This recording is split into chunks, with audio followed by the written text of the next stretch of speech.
Hello and welcome back. Today we are going to be doing a review of Moneyball by Michael Lewis. Before we get into the book, though, I wanted to talk about Michael Lewis specifically. This is the second of his books I've read. I'm working on a third right now, and I really enjoy that he kind of has a very strong synthesis of being able to focus on ideas, having a narrative structure, and also having a somewhat biographical kind of peek into a specific character. And I think he brings these all together really well in a way that kind of has the strengths of each of these kind of themes without having the weaknesses. Biographies tend to get really boring because they don't have a very good narrative structure, and because people's lives don't have narrative structure. There's not rising action, climax, falling action, this type of thing. And then he does the narrative well, but a lot of books that are narratively focused are not very information dense, and I think he does a good job talking about interesting ideas or exploring interesting ideas so that you can kind of a really nice mashup of a book that is maybe going to be useful, or there are big and interesting ideas within the book while still being a book that is traditionally entertaining. And so I'm kind of a big fan of what I've read of his so far. I think his biggest book is The Big Short, which was made into a movie, and this is probably his second biggest book, which was also made into a movie with the same title of Moneyball, although the title of the books that were published after the movie came out definitely have the Moneyball kind of on the cover instead of Michael Lewis. But with that said, the character that gets followed here is Billy Beane, who was the manager for the Oakland Athletics, specifically with very little money. A baseball team named the Oakland Athletics. With very little money, he was able to beat teams that had a lot more money at a time where money was becoming important in baseball because you could suddenly pay the athletes like anything you wanted, and so people were scooping up the really good players. Or so they thought. What Billy Beane was able to do, and this is kind of the central theme of the book in my opinion, is he was able to figure out what was actually important, and people around him didn't really understand what was important. And I think there are two things that, ideas-wise, are big takeaways from this book, which is, one, people, even if it's their profession, could be wildly bad at evaluating what's important. And to some extent, if you really wanted to see just how bad people can be in their bias, I think The Undoing Project by Michael Lewis might be a better shake, where he looks at Daniel Kahneman and Amos Tversky's work. But also, secondly, once you find out what's important, just relentlessly going after that particular thing is a very, very effective strategy in life. And in this case, not surprisingly, the statistic that becomes very important is on-base percentage. And a lot of the statistics that were used in baseball for determining who was good, he kind of points out, or is kind of drawn out throughout the book, is that these aren't really that effective, and a lot of the ways the scouts were kind of determining which players were good before was just not very effective. It was like looks, how fast they could run, crack of the bat, and these are fundamentally not as important as getting on base. And specifically, walking a lot is one of the most underappreciated things, or was in baseball at the time of Billy Beane. So just being able to not swing at every single thing that came your way, because you would obviously, if you're more patient and you don't take swings at riskier balls, you have a higher chance of getting walked. And if you get on base, that means you didn't get out. If you don't get out, eventually your team scores. So avoiding outs is like critically the most important thing, just in terms of the analysis. Just kind of a brief rundown of how the story works in terms of narrative structure. It opens with talking about how scouts are just not very good, or at Billy Beane's time were not very good at figuring out what players were good. It leads into chapter 2 is how to find a ball player, and I think this is talking about going into more some of this type of thing, but also specifically goes into Billy Beane's story himself, because Billy Beane was a professional baseball player. Not a particularly good one. He had basically all the hallmarks of what the scouts would consider the best player like possible, and he was thought to have unlimited potential. But he kind of, and this might start to get a little bit spoilery, he kind of flopped and didn't do very well. And instead he became a general manager. He wanted to work for the front office. And even though he was a professional player at the time, kind of declined. And a large part of the narrative structure of this is him being vindicated in some way, because the scouts really didn't properly evaluate him. He wasn't a very good ball player. It also goes into talking about kind of some of the statistical analysis and figuring out what's important without getting too highly technical. He has an aside about a kind of particular character that would write about baseball statistics and trying to figure out what's important.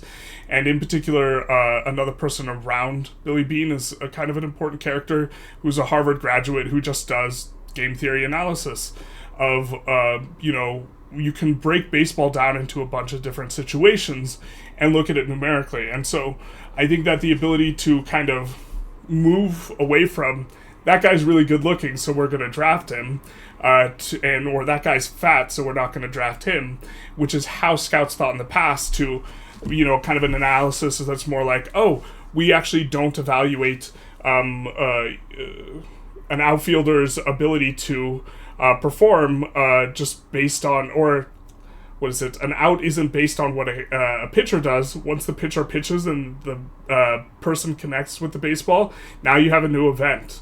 And you can break that event down into speed off the bat, where it's going to the in terms of the field, and then you can be like, okay, there are 10,000 different events of this kind, or 1,000 different events, because there's 1,000. You can make a field with a quadrant and multiply the speed of the ball, and then you can just analyze every single thing that happens here, and you can do this to analyze outfield percentages. They don't really go into this in any sort of like detail, but they talk about like kind of the procedure of analyzing in this way, or what analyzing in this way means. And it's a subject, or it's a kind of way of looking at things, which is like, you can break things down into information and you can figure out what's important.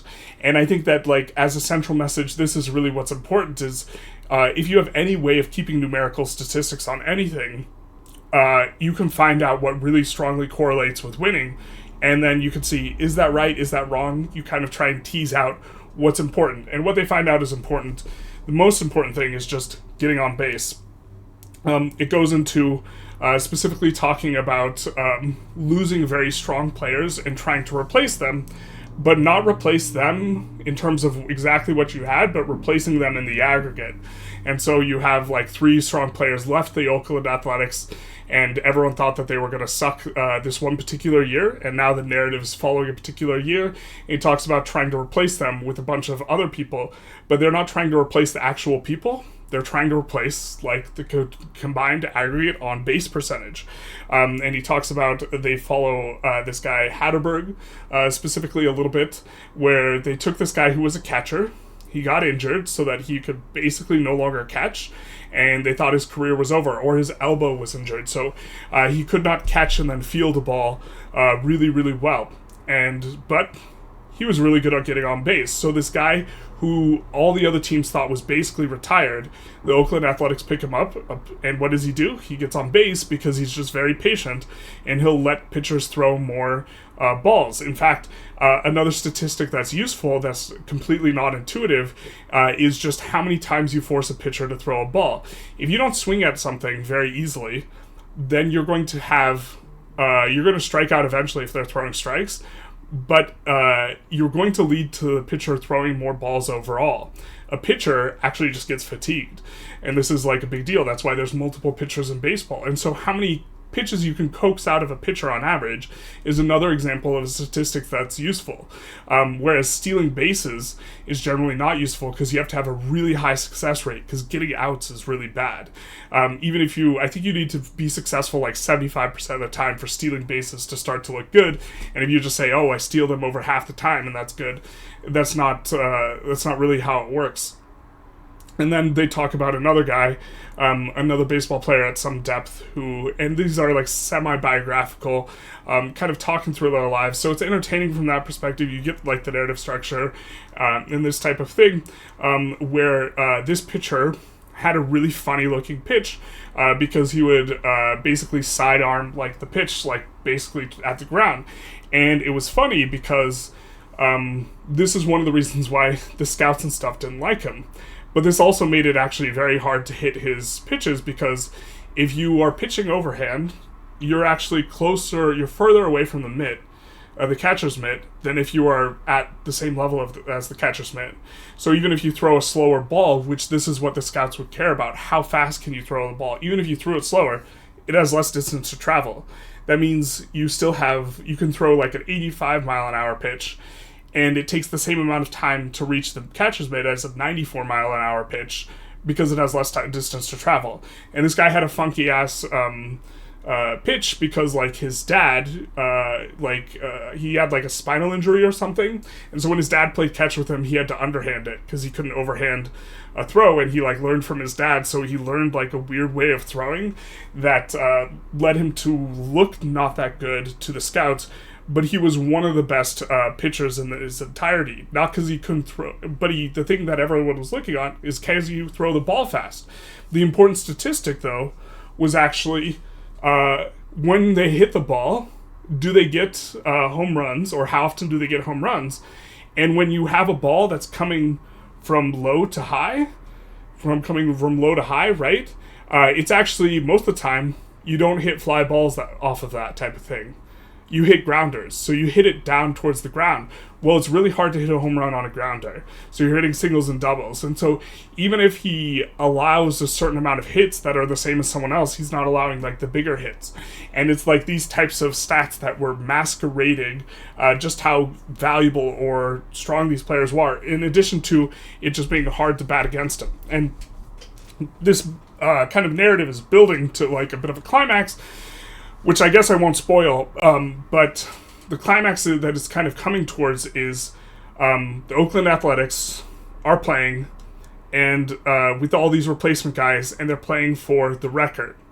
And the record is the most consecutive wins ever in baseball, with kind of this ragtag group of misfits who other teams had completely rejected, and that's why the Athletics could pick them up for so cheap. And that's basically the entirety of their team, is people who otherwise look bad. They look like they just got startled by a loud car outside.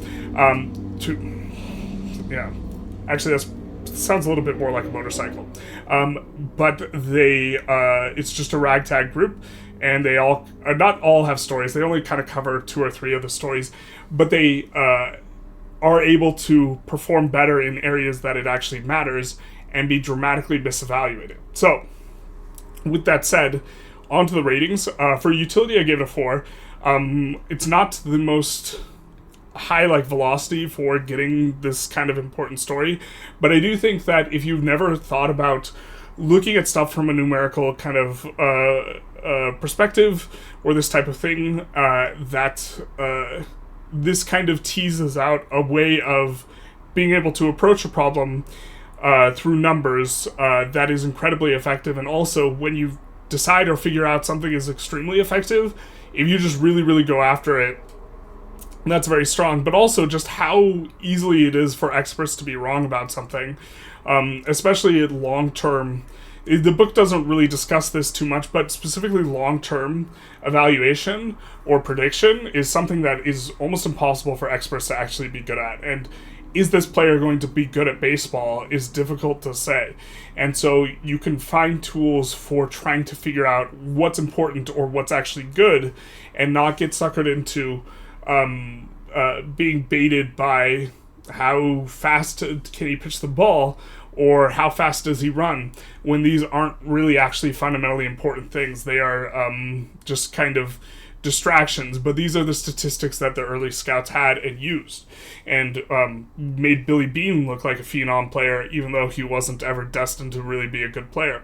For novelty, I give it a 6. I think that there's probably other places to find this. I think that it's not necessarily that hard a thing to convey, but again, it gets conveyed in a kind of narrative structure that's particularly strong. For entertainment, I gave it a 7.5. Very entertaining. Some parts of it might get a little bit dense. I listened to it on audiobook. I just cranked right through it. It was very entertaining to listen to. Style, I gave it a 9. I'm a big fan of the way he writes.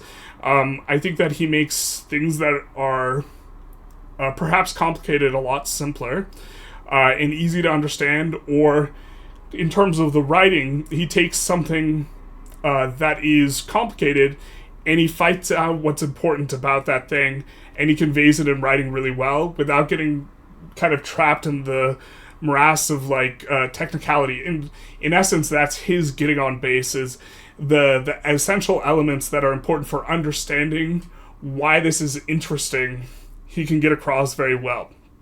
And so I do like that for his style. For readability, I gave it a 7.5. It's not the most readable thing because, again, we're talking about statistics a little bit here in this type of thing, but I think he does an extremely good job of putting it forward. And for interesting, I gave it a 7.5. By and large, I would be pretty open with recommending not just this book, but any book by Michael Lewis, even though I've only read a couple. I'm assuming that The Big Short is incredible. Or very strong because it was made into a book, it's made into a movie. It was also made into a book, but it was made into a movie, and so everything I've read of his at this point has just been very good, and I've been pleasantly enjoyed with how well he can get something across. And The Undoing Project in particular, probably my favorite book of all time is Thinking Fast and Slow, which is by Daniel Kahneman. The Undoing Project is about Daniel Kahneman.